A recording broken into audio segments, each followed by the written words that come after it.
Guys, in this video, we're going to make a start on this Aussie Burnout car build.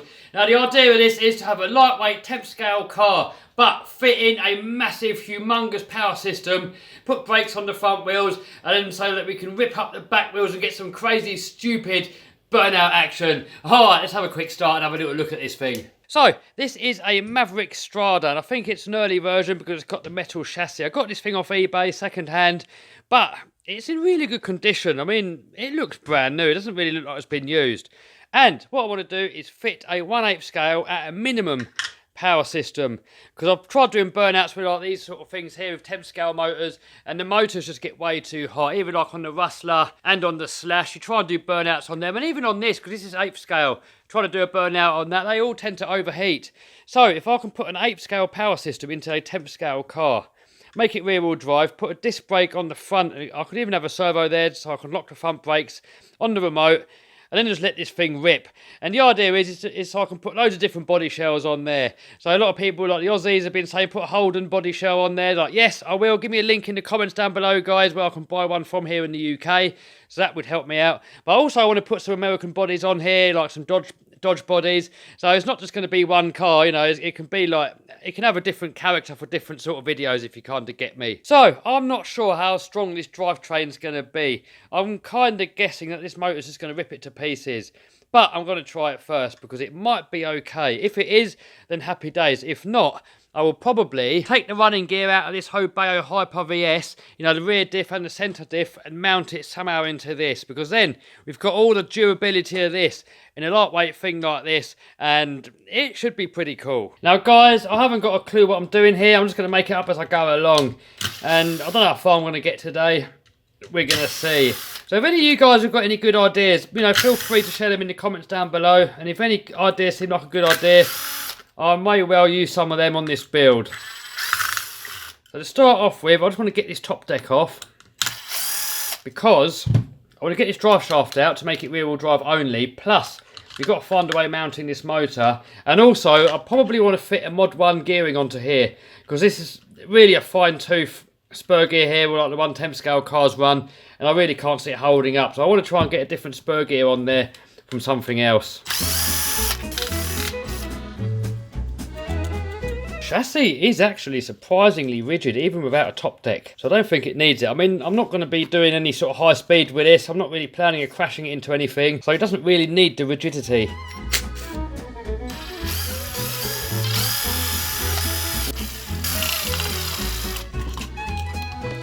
So now, the first thing that we have to do is be able to mount this motor onto here. But before we do that, I'm going to have to find a way of putting a different spur gear on here.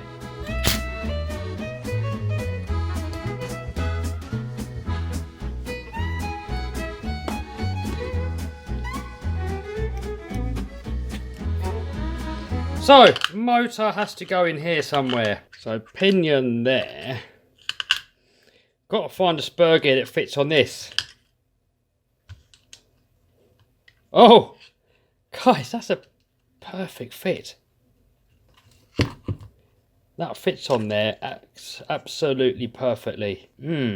But is that going to be geared too high? I mean, it is a very powerful motor, and that's really going to spin these back wheels up.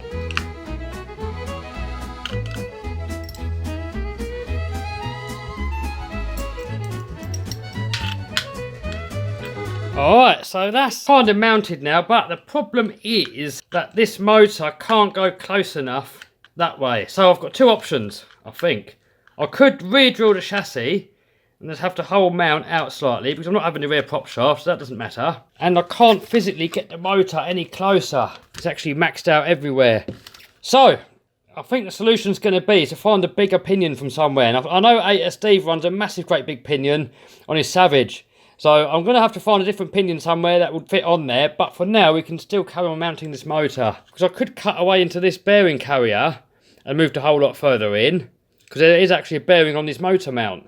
So it doesn't really need two bearings inside here. We could probably get away with the one bearing that's there, and then cut this bearing off, and then we can push the whole lot in. Probably going to be more reliable just to put two new holes in the chassis. Right, so I'm going to mark where I want the new motor mount position to be.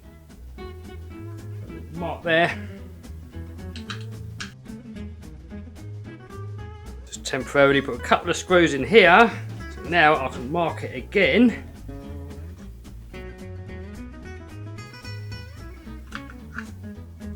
So now I can measure how far that hole's got to come over. Alright, so we're looking at about 5mm that we have to move the holes over that way. So the holes here, they are 3mm. So if we take half of that away from that, we should be left with 3.5mm. So now I can mark out where the centre of the new holes are going to go.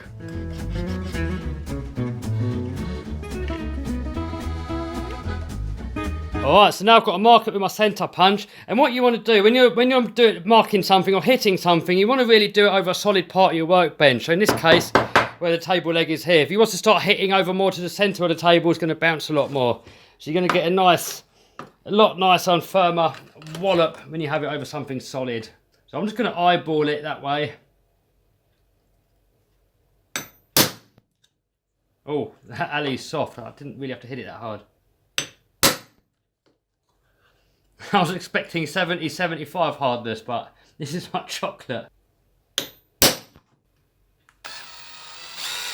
Right, so this hole here is right on the edge of this motor mount, so I'm going to start with a small hole first just to get it going, and we can open it out again later.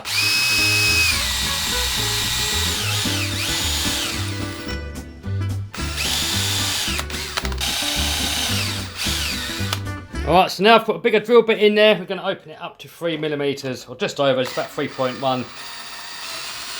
It's going to give us a little bit of wiggle room.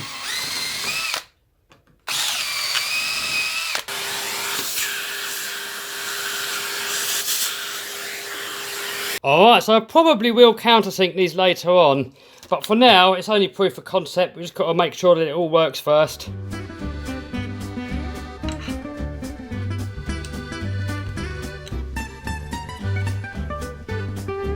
Alright, well it's in. I think the motor is hitting a little bit on here somewhere. Oh, no, it drops in. That just clears it, look guys, check that out. Actually guys, I've had to raise it all up a little bit. So I put a nut underneath the motor mount and also underneath this rear gearbox section, because that motor was actually touching the floor. And even now with the spacers there, you can see that that's pretty much on the bare limit. But it's all mounted up now. We've got a, well, it's a spur gear now, but really it's a pinion. We've got a pinion on there, but it doesn't quite reach. AS Steve has got some really big pinions for his Savage. So I'm going to see what he's got, see what fits on there. Then I can order something up for this. But I'm pretty confident, guys, this is going to put some crazy RPM through this. My God, guys, this is going to smoke some tyres. Anyway, next, got to mount the ESC. Actually, next, guys, I'm not going to put the ESC in because I think more importantly, I've got to sort out the front brakes. So, here's what I've come up with. I've got this little brake assembly here from a Hobeo Hyper 7. It's got a disc brake there. So the idea is to mount the disc brake onto here. Now, what I've found is this thing here, which came out of a Thunder Tiger MTA4 MG, the electric Thunder Tiger buggy, whatever that was. And that fits over there perfectly. So, all I need to do is, if I get the angle grinder out and put a couple of flat spots here and here, that should fit over there perfectly, because then I can have that mounted there. That can be mounted there with the brakes. Then it's got the little brake. Oh, it's all falling to bits now. Just trying to give you guys the idea. That's going to be up there, moving the brakes like that. Then servo, probably I'm going to mount it on top of this servo here. Then I can bend this push rod slightly to 90 degrees, so it's coming out that way. Put a linkage across that way, and link it up to this channel here, so I could have it, this for drive, and that to put the brakes on, because then I can put on the brakes and just let it rip with a fat burnout. Oh, it's going to be epic, guys. All right, so first things first, I've got to separate this thingamajig.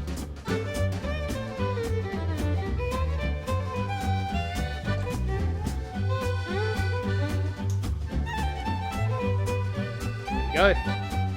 Alright, so next, angle grinder time.